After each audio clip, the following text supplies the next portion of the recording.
Au nom du Père et du Fils et du Saint-Esprit, que la grâce de notre Seigneur Jésus-Christ, tout l'amour de Dieu le Père, la communion de l'Esprit Saint soit toujours avec vous.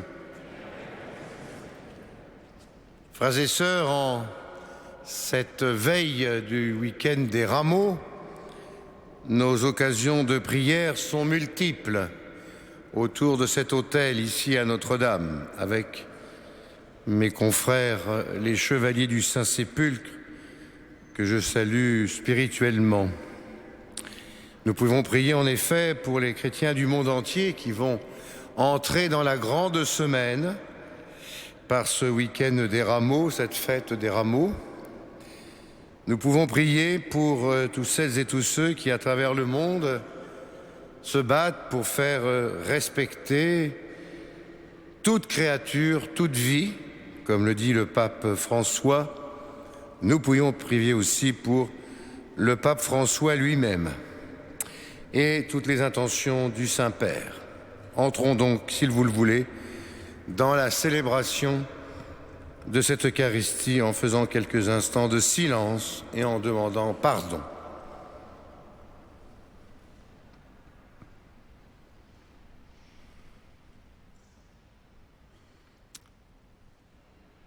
Je confesse à Dieu Tout-Puissant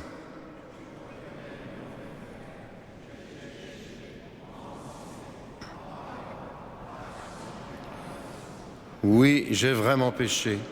C'est pourquoi je supplie la Vierge Marie, les anges et tous les saints, et vous aussi mes frères, de prier pour moi, le Seigneur notre Dieu. Que Dieu Tout-Puissant nous fasse miséricorde, qu'il nous pardonne tous nos péchés et nous conduise à la vie éternelle.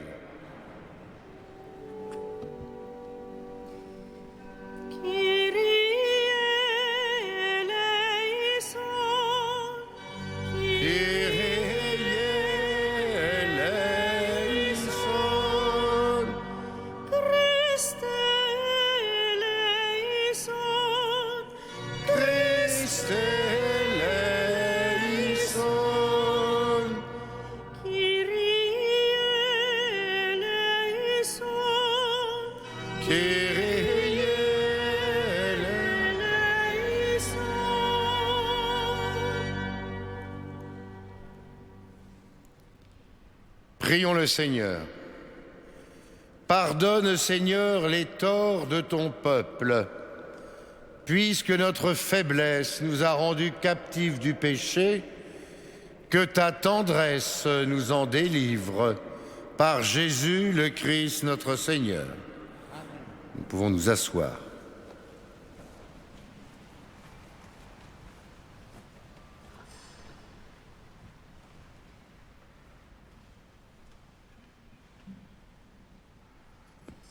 Lecture du livre de Jérémie. Moi, Jérémie, j'ai entendu les menaces de la foule. Dénoncez-le. Allons le dénoncer, l'homme qui voit partout la terreur. Mes amis eux-mêmes guettent mes faux pas et ils disent « Peut-être se laissera-t-il séduire. Nous réussirons et nous prendrons notre revanche. » Mais le Seigneur est avec moi, comme un guerrier redoutable. Mes persécuteurs s'écrouleront, impuissants. Leur défaite les couvrira de honte, d'une confusion éternelle, inoubliable. Seigneur de l'univers, toi qui scrutes l'homme juste, toi qui vois les reins et les cœurs, montre-moi la revanche que tu prendras sur ces gens-là, car c'est à toi que j'ai confié ma cause. Chantez le Seigneur, Alléluia. Il a délivré le pauvre du pouvoir des méchants. Parole du Seigneur.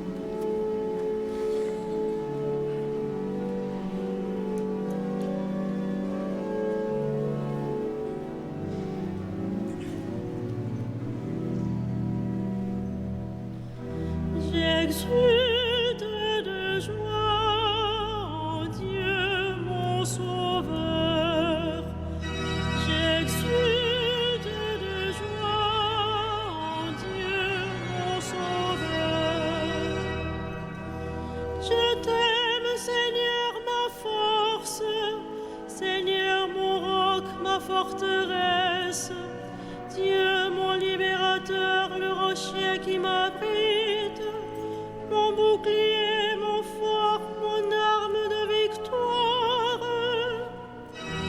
J'exulte de joie en Dieu, mon sauveur. Les liens de la mort m'entouraient, le torrent fatal m'emportait, des liens infernaux m'étreignaient, j'étais prise au piège de la mort. J'exulte de joie en Dieu, mon sauveur. Dans mon angoisse, j'appelais le Seigneur, vers mon Dieu je lançais un cri. De son temple, il entend ma voix, mon cri parvient à ses oreilles. J'exulte de joie en Dieu, mon sauveur.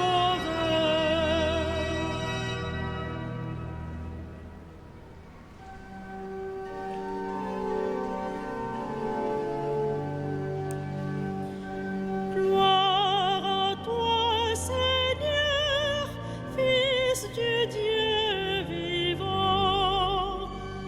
Gloire à toi, Seigneur, Fils du Dieu vivant. Fils de l'homme élevé sur la croix, tu attires à toi tous les hommes. Gloire à toi, Seigneur, Fils du Dieu vivant.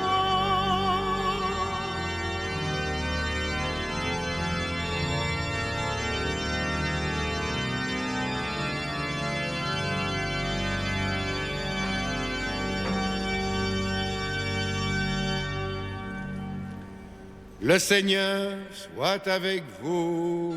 Et avec votre esprit, Évangile de Jésus-Christ selon saint Jean. gloire à toi, Seigneur. Les Juifs allèrent de nouveau chercher des pierres pour lapider Jésus. Celui-ci prit la parole.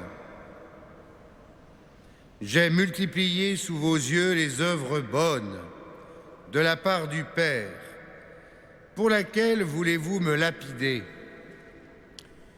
Les Juifs lui répondirent, ce n'est pas pour une œuvre bonne que nous voulons te lapider. C'est parce que tu blasphèmes, tu n'es qu'un homme et tu prétends être Dieu. Jésus leur répliqua, il est écrit dans votre loi, j'ai dit, vous êtes des dieux, donc ceux à qui la parole de Dieu s'adressait, la loi les appelle des dieux. Et l'écriture ne peut pas être abolie. Or, celui que le Père a consacré et envoyé dans le monde, vous dites, tu blasphèmes. Parce que j'ai dit, je suis le Fils de Dieu. Si je n'accomplis pas les œuvres de mon Père, continuez à ne pas me croire. Mais si je les accomplis, quand bien même vous refuseriez de me croire, croyez les œuvres. Ainsi, vous reconnaîtrez, et de plus en plus, que le Père est en moi et moi dans le Père. Les Juifs cherchaient de nouveau à l'arrêter, mais il leur échappa. Il repartit pour la Transjordanie, à l'endroit où Jean avait commencé à baptiser, et il y demeura.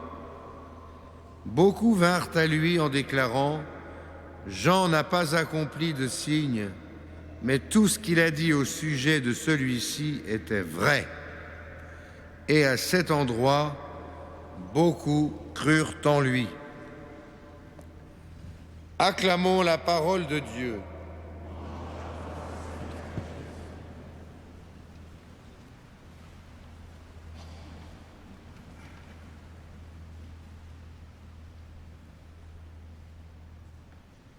J'ai toujours été frappé, frères et sœurs, dans ce chapitre 10e de Saint Jean, de la violence de cet échange entre Jésus et les Juifs. Parce que dans nos églises et dans nos cathédrales, nous lisons ces textes en oubliant de quoi ces textes parlent. De quoi s'agit-il? Il s'agit ni plus ni moins que du procès de Jésus qui commence et de la question de la vie ou de la mort de Jésus. Car quand il s'agit d'en être arrivé à chercher des cailloux pour lapider quelqu'un, cela veut dire que l'odeur de mort est toute proche et une mort atroce. Alors nous lisons ces textes comme si on racontait une histoire. Mais Jésus est devant des gens qui veulent le tuer, qui veulent l'attraper, le prendre, le lapider. Et que fait Jésus? Est-ce qu'il s'énerve et qu'il se met en colère? Est-ce qu'il ramasse lui-même des cailloux ou des bâtons? Rien de tout ça. Il prend la parole. Prendre la parole, voilà notre arme, frères et sœurs. Prendre la parole en toutes circonstances. Et il dit quoi? Eh bien voilà, j'ai multiplié sous vos yeux les œuvres bonnes de la part du Père. Qu'est-ce qui, dans ces œuvres bonnes, ne vous plaît pas? Et la réponse des Juifs, ce n'est pas à cause des œuvres bonnes que nous voulons te tuer. C'est parce que tu blasphèmes. Tu n'es qu'un homme et que tu te prends pour Dieu. Et là, le long discours de Jésus qui explique que ceux à qui la parole de Dieu s'adressait, la loi les appelle des dieux, et que cette écriture-là ne peut pas être abolie. Or, c'est le Père qui a consacré et envoyé dans le monde son Fils Jésus. C'est mieux encore que d'une parole qui s'adresse à quelqu'un. C'est son Fils qu'il envoie dans le monde pour le monde. Et vous dites, tu blasphèmes. Parce que il a revendiqué, Jésus, je suis le Fils de Dieu. Et Jésus continue. Si je n'accomplis pas les œuvres du Père, continuez à ne pas me croire. Mais si je les accomplis, même si vous ne voulez pas m'entendre ni me croire, au moins croyez les œuvres. Ainsi vous comprendrez que le Père est en moi, dit Jésus, et que je suis dans le Père. Et là, évidemment, le blasphème pour les Juifs redouble, et on veut l'arrêter, et on veut le tuer. Mais Jésus s'en va, leur échappe, c'est pas encore son heure. Et la suite, c'est que les gens, cette fois-ci les foules, pas les Juifs, vinrent à lui à cause du témoignage que Jean avait donné et que Jean a dit tout vrai au sujet de Jésus. Et pourquoi? Parce que Jean, le précurseur, inspiré qu'il était, a annoncé la venue et les signes qui allaient accompagner la venue du Christ. Et c'est cela qui a fait que les foules crurent en lui. Alors, mes amis, en cette fin du carême qui approche, en ce début de Semaine Sainte qui se profile en cette fête des rameaux où à la fois nous acclamerons le Seigneur, mais aussi où nous commencerons à méditer déjà l'annonce de sa passion. Découvrons ce que nous avons à faire et regardons les yeux grands ouverts déjà les œuvres que le Seigneur accomplit au milieu de nous. Ne baptisons pas autre chose par d'autres noms que les œuvres que le Seigneur a faites comme étant les œuvres du Seigneur. L'élection du pape François, c'est l'œuvre de l'Esprit Saint. Le combat pour la vie des uns et des autres, c'est l'œuvre de l'Esprit Saint. La défense des créatures à travers le monde, comme le pape François nous l'invite, c'est l'œuvre de l'Esprit Saint qui s'exprime à travers nos mains d'hommes et nos intelligences d'hommes. Et par notre contre-témoignage, par ailleurs et en revanche, ne continuons pas la tentation de vouloir lapider le Christ. Il est notre Sauveur et reconnaissons-le aux œuvres qu'il fait dans notre existence. Ne cédons pas au pessimisme, ne cédons pas au scepticisme, mais avançons ayant la certitude que l'Esprit de Dieu est à l'œuvre et qu'il nous évite de tomber dans les pièges de la mort. Appelons le Seigneur, même si nous sommes angoissés. Lançons nos cris, comme dit le psaume. Il entend notre voix et notre cri parvient jusqu'à ses oreilles. Demandons donc au Seigneur de nous rendre attentifs aux signes de la présence de Dieu dans notre monde. Et demandons-lui aussi que notre vie ne soit pas la poursuite de ce procès envers Jésus pour continuer au XXIe siècle de vouloir le saisir pour le lapider et le mettre à mort. Amen.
Prions ensemble au moment d'offrir le sacrifice de toute l'Église. Dieu de bonté, accorde-nous de pouvoir toujours te servir en approchant de ton autel et de trouver le salut en participant à son mystère par Jésus le Christ notre Seigneur.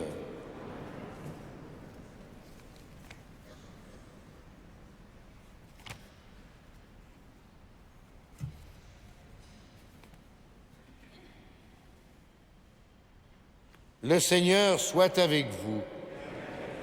Élevons notre cœur. Rendons grâce au Seigneur notre Dieu.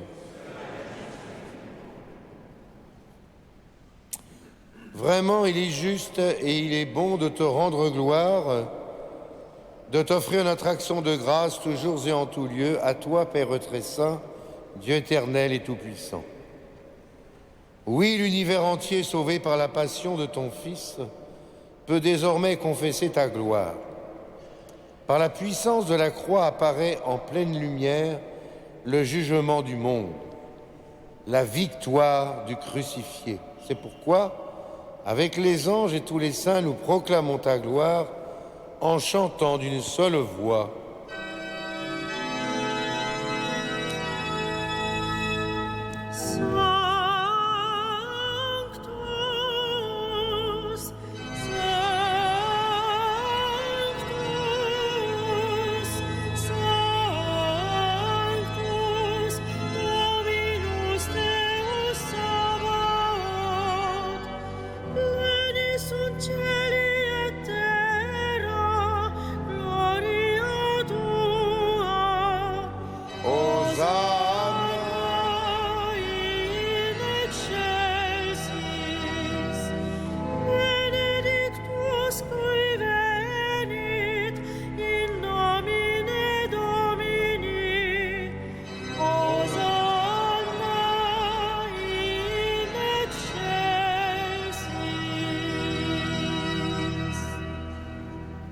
Toi qui es vraiment saint, toi qui es la source de toute sainteté, Seigneur, nous te prions. Sanctifie ces offrandes en répandant sur elles ton esprit, qu'elles deviennent pour nous le corps et le sang de Jésus, le Christ, notre Seigneur.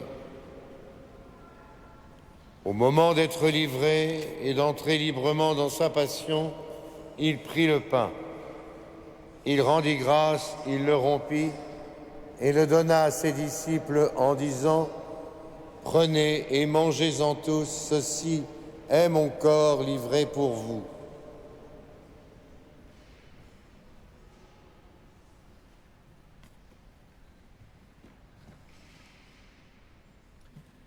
De même, à la fin du repas, il prit la coupe. De nouveau, il rendit grâce et la donna à ses disciples en disant « Prenez et buvez-en tous, car ceci est la coupe de mon sang, le sang de l'alliance nouvelle et éternelle, qui sera versé pour vous et pour la multitude en rémission des péchés. Vous ferez cela en mémoire de moi. »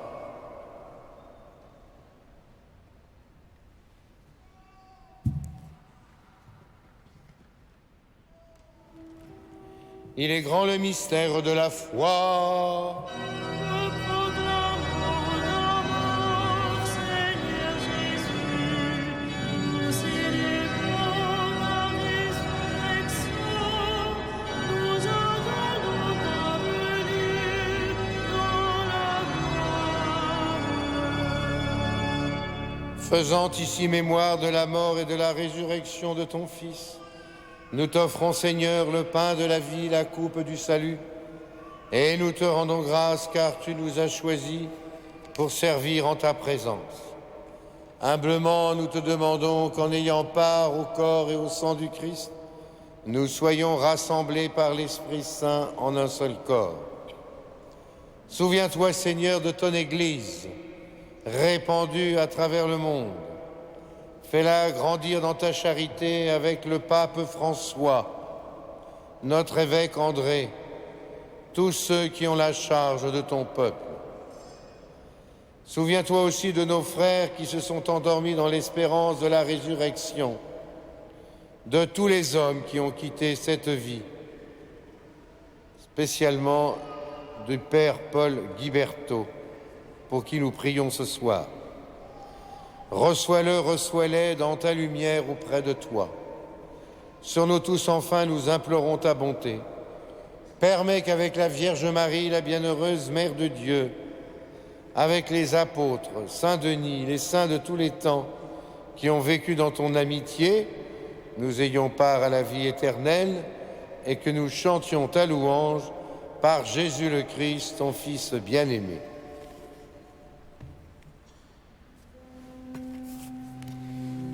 Par lui, avec lui et en lui.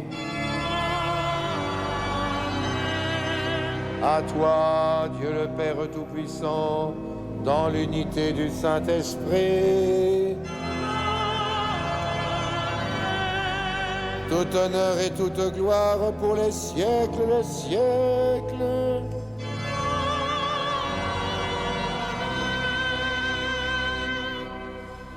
Prions comme nous l'avons appris du Sauveur et selon son commandement, nous osons dire « Notre Père ». Que ton nom soit saint, que ton règne vienne, que ta volonté soit faite sur la terre comme au ciel. Donne-nous aujourd'hui. Pardonne-nous nos offenses, comme nous pardonnons aussi à ceux qui nous ont offensés. Et ne nous soumets pas à la tentation, mais délivre-nous du mal. Délivre-nous de tout mal, Seigneur, donne la paix à notre temps. Par ta miséricorde, libère-nous du péché. Rassure-nous devant les épreuves en cette vie où nous espérons le bonheur que tu promets, l'avènement de Jésus le Christ, notre Sauveur.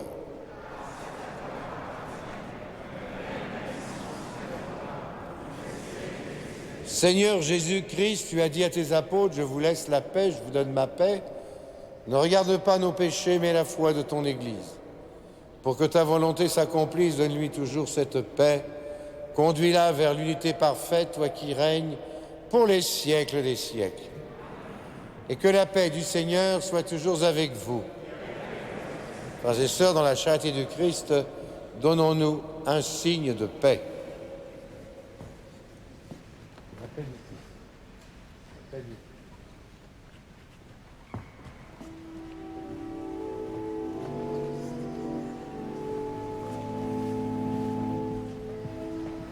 Agnus Dei, qui tollis peccata mundi, miserere nobis. Agnus Dei, qui tollis peccata mundi, miserere nobis. Agnus Dei, qui tollis peccata mundi, dona nobis pacem. Heureux sommes-nous d'être ce soir, une fois de plus, et comme la multitude, les invités au repas du Seigneur. Voici l'agneau de Dieu, celui qui enlève le péché du monde. Seigneur, mais dis seulement une parole et je serai guéri. Que le corps et le sang du Christ nous gardent pour la vie éternelle.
pouvez vous asseoir.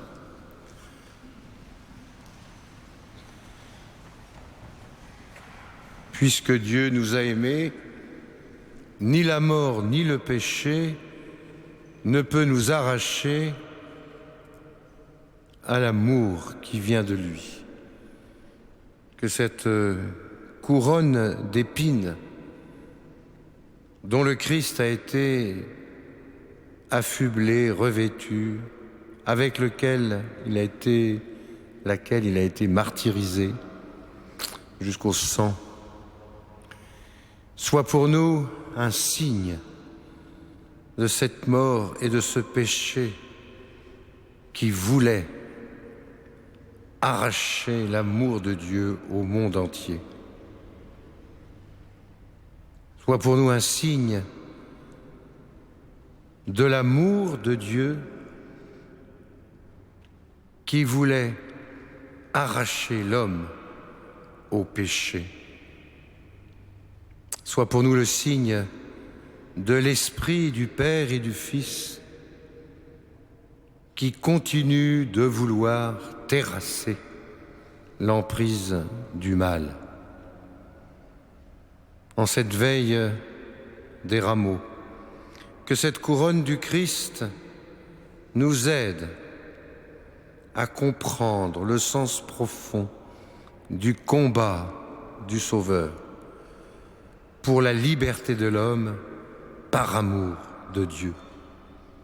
Écoutons quelques instants, après un moment de silence, une lecture qui nous donnera le sens de ce que nous prions ce soir.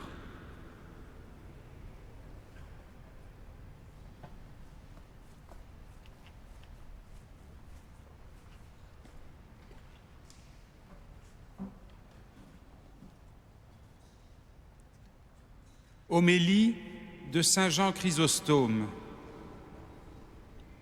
Aujourd'hui, notre Seigneur Jésus-Christ est en croix et nous sommes en fête, afin que vous sachiez que la croix est une fête et une célébration spirituelle. Jadis, la croix désignait un châtiment. Maintenant, elle est devenue objet d'honneur. Autrefois symbole de condamnation, la voici maintenant principe de salut. Elle est pour nous la destruction de l'inimitié, le gage de la paix, le trésor de 1000 biens. Grâce à elle, nous n'errons plus dans les déserts, car nous connaissons le vrai chemin. Nous ne demeurons plus hors du palais royal, car nous avons trouvé la porte. Nous ne craignons pas les traits enflammés du diable, car nous avons découvert la fontaine. Grâce à elle, nous ne sommes plus dans le veuvage, car nous avons retrouvé l'époux. Nous n'avons pas peur du loup, car nous avons trouvé le bon pasteur. Grâce à la croix, nous ne redoutons pas l'usurpateur, puisque nous siégeons aux côtés du roi. Voilà pourquoi nous sommes en fête, en célébrant la mémoire de la croix. Voyez-vous pourquoi il ordonne une fête en l'honneur de la croix? C'est parce que le Christ a été immolé sur la croix. Et là où est le sacrifice, là se trouve l'abolition des péchés, la réconciliation avec le Seigneur. Là aussi, la fête et la joie. Le Christ, notre Pâque, a été immolé pour nous. Où cela, immolé? Sur un gibet élevé. L'autel de ce sacrifice est nouveau, parce que le sacrifice est lui-même nouveau et extraordinaire. Car c'est le même qui est à la fois victime et prêtre. Victime selon la chair et prêtre selon l'esprit. Ce sacrifice fut offert hors des murs de la ville pour nous apprendre que c'est un sacrifice universel, puisque l'offrande était faite pour toute la terre et pour nous enseigner qu'il s'agit d'une purification générale. Depuis que le Christ est enfin venu purifier l'univers, tout lieu est devenu un oratoire. C'est pourquoi Paul ose nous exhorter à prier partout sans crainte. Je veux, dit-il, que les hommes prient en tout lieu, levant vers le ciel des mains pures. Voyez-vous à quel point l'univers a été purifié. En tout lieu, on peut lever des mains pures. Toute la terre est devenue sainte, plus sainte que l'intérieur du temple. On n'y offrait qu'un bétail sans intelligence, tandis qu'ici c'est une victime spirituelle. Or, plus est grand le sacrifice, plus abondante est la grâce qui sanctifie. C'est pour cela que nous fêtons la croix.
Prions encore le Seigneur. Dieu éternel et tout-puissant, pour montrer au genre humain quel abaissement il doit imiter, tu as voulu que notre Sauveur, dans un corps semblable au nôtre, subisse la mort de la croix. Accorde-nous ce soir cette grâce de retenir les enseignements de sa passion et d'avoir part à sa résurrection, lui qui vit et règne avec toi dans l'unité de l'Esprit Saint pour les siècles des siècles. Amen.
Le Seigneur soit avec vous